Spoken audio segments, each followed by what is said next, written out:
Well, for me, yes, you're right. I'm a member of Labour Party, and I support the Labour Party candidate. But quite frankly, everybody that is involved with this election is my brothers, my sisters, and everything. I'm not in ballot.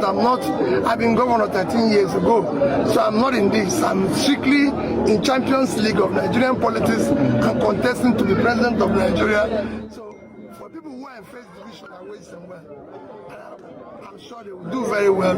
Whoever wins, let him serve the people.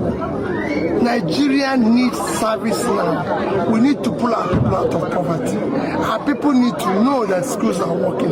It's no longer grandstanding. They need to use the hospitals, which is why we're supporting the nursing schools to be able to produce the manpower that is required for every village to have at least a primary health care where people can go to. Okay, this election.